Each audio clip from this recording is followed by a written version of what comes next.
Hello everyone, welcome back to Spratt STEM Academy. Today's video is a little bit of a change in scenery, but I'm going to be working on the chalkboard here to explain a very important biological concept called mitosis, which is the splitting of cells, and this is essentially how cells divide and multiply to make more of themselves. So I like to give this a nickname and call it Attack of the Clones. Now if you're familiar with Star Wars, this may be funny, and it may be familiar, but if you're not, I just like to think of it as Attack of the Clones because, and I'm drawing everything out for you, you start with one cell, and you're going to call this is a diploid cell. And it's diploid because it has a full set of chromosomes. So let's say, for example, that this cell has 2 chromosomes. Okay, so we have 2 chromosomes in the cell, so that makes it diploid. And if you're familiar with the diploid notation, it's going to be 2N. So here's a cell. It's a very happy cell, carrying out life functions, doing its thing, but it wants to divide and make more of itself. So we're going to just write out the whole process. But before we do that, I want you to remember PMAT. That's going to be a very important acronym for what the steps of mitosis are. So I'm just going to go through each one individually and draw it out. We have a cell with 2 chromosomes, and if you see here these little dots in the middle, these are called centromeres. So every chromosome is held together by centromeres. Okay, so we go down here. The first thing that the cell is going to do before it divides is the chromosomes are going to condense and be thicker. That's just part of the cell cycle. So the chromosomes are now going to look like this. So if you're familiar with how chromosomes look, you're probably more familiar with seeing them in this way. But now we have 2 sister chromatids. That's what these are called, sister chromatids. Okay, so these little shading, the ones that I'm shading here, these are called sister chromatids. So this is one chromatid, this is another chromatid, and they're together held by a single centromere. So when you have 2 chromatids held together by a single centromere, they are sister chromatids. Okay, so once the chromosomes, DNA condenses, we move on to a step called prophase. So prophase. And in prophase, this is essentially what's right here. You just have your chromosomes. They're very happy, they're nice and condensed, they're nice and thick, right? The next step we're going to talk about is called metaphase.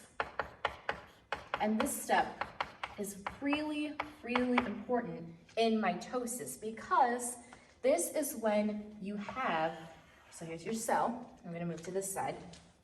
Here's your cell. Your chromosomes are going to line up in the middle of the cell. So they're just going to line up. They're getting ready to divide. So I like to think of this as information, getting information. So they're held together in the middle of the cell. But what are they held by? They're going to be held by spindle fibers. Okay, these are called spindle fibers. And that's what's kind of holding them all together in the middle of the cell. So they're going to be held by spindle fibers.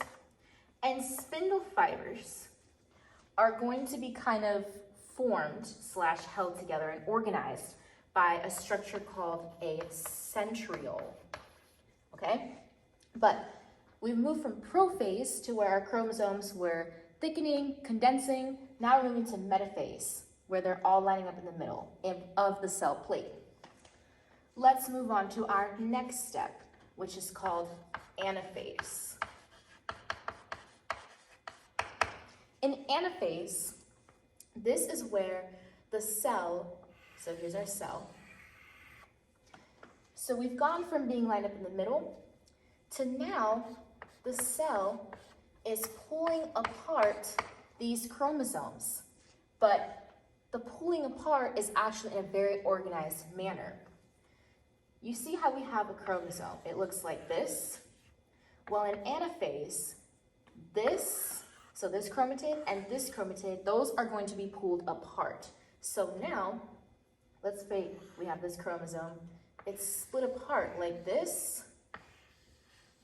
And then we have another chromosome down here, so we also have to split that apart. So it's split apart. Okay? So in anaphase, these chromosomes that were just lined up in the middle of the cell are now being pulled apart in anaphase. And I'm gonna make this little dip right here, because this is where we're really starting to get ready to divide. This is called the cleavage furrow. This is kind of where the division is going to really happen. So we have a cleavage furrow. And in addition, we're going to start seeing our nucleus kind of start to form around our splitting chromatids. So the cell is barely really starting to split. We're really just focusing on how the chromosome is being split to equal poles of the cell. So this is pole 1, this is another pole, and these are being split apart, okay? And then our last phase is telophase. And in telophase, anaphase is over, the cells are split apart, so we now have 2 new cells, each with exactly what we started with, the 2 chromosomes. This is 2N, this is 2N, so diploid. So we have 2 new cells, but they both have exactly what we started with, and that is exactly what we wanted. So telophase, you can also say cytokinesis, that's another word. It's really just another word for the splitting of the cytoplasm, so we see here, into the formation of 2 new cells that have a nuclear envelope that is holding the genetic material, the DNA. Okay, so that is mitosis. I'm gonna move over here.